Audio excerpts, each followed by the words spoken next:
앞서 영명 변경 사례와 영명 변경으로 인한 문제점을 살펴봤는데요. 취재 기자와 함께 좀 더 자세한 이야기 나눠보겠습니다.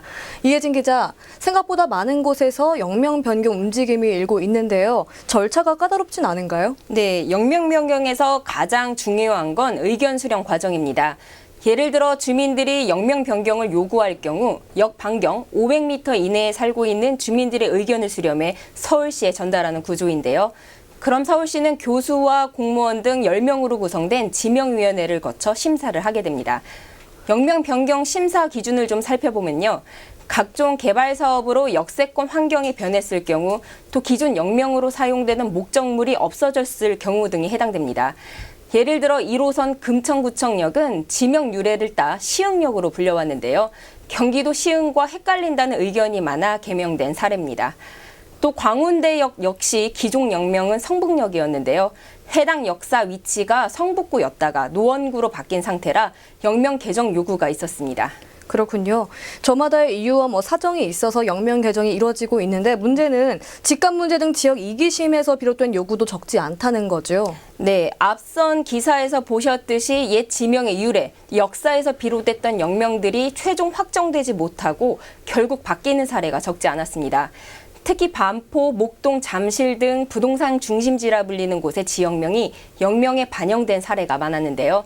이를 두고 부동산 전문가들은 집값을 중요시 여기는 주민들의 속내가 반영된 결과다, 이렇게 설명하고 있습니다. 또한 지역경제 활성화라는 명분으로 8호선 문정역을 가든파이브역, 또 9호선 봉은사역을 코엑스역으로 바꾸려는 움직임도 계속되고 있는데요. 이런 요구를 두고도 전문가들은 문제를 제기하고 있습니다.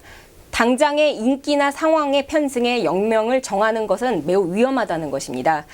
예를 들어 코엑스나 가든파이브가 수십 년 후에 사라졌을 경우 영명을 또 변경해야 하는 문제가 있는 데다 또 설사 영명을 바꾼다 해도 영명 때문에 지역 경제가 활성화될지는 미지수란 겁니다. 네.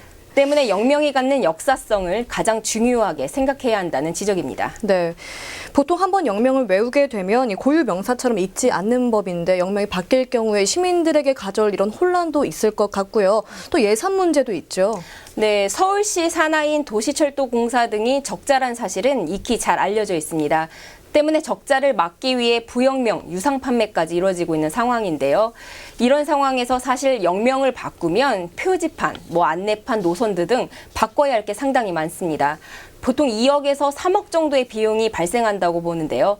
때문에 서울시는 영명 변경을 요구한 쪽이 비용을 부담해야 한다는 입장입니다. 실제 성북역의 경우 광운대역으로 변경되면서 모든 예산을 광운대 측이 부담했습니다. 아무래도 영명 개정의 수혜자가 광운대 측이기 때문인데요.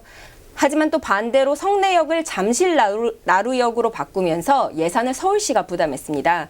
때문에 신천역의 경우도 송파구가 서울시에 예산을 요구하고 있지만 서울시는 반대로 송파구가 먼저 영명 개정을 요구했기 때문에 예산을 부담해야 한다는 겁니다. 결국 영명을 바꿔놓고도 실행에 옮기지 못하고 있는 상태인 겁니다. 사실 모든 영명 개정이 문제가 있는 것은 아닙니다. 오히려 개명을 통해 혼돈을 막을 수 있는 경우도 있고요. 하지만 모든 것을 떠나서 영명이란 자체가 갖는 역사성을 간과해서는 안 된다는 겁니다. 지하철은 근처에 사는 주민들뿐만 아니라 불특정 다수, 즉 누구나가 이용하는 공공재라고 봐야 한다는 겁니다. 득과 실을 따지기보단 한번 익혀진 이름이 갖는 지하철 영명의 역사성을 다시 한번 생각해 봐야 하는 때가 아닌가 싶습니다. 네, 영명 변경, 역사성, 또 시민들에게 가져올 혼란, 또 예산 문제 등 이슈가 한두 가지가 아니기 때문에 좀 신중해야 할 것 같습니다. 이혜진 기자 잘 들었습니다.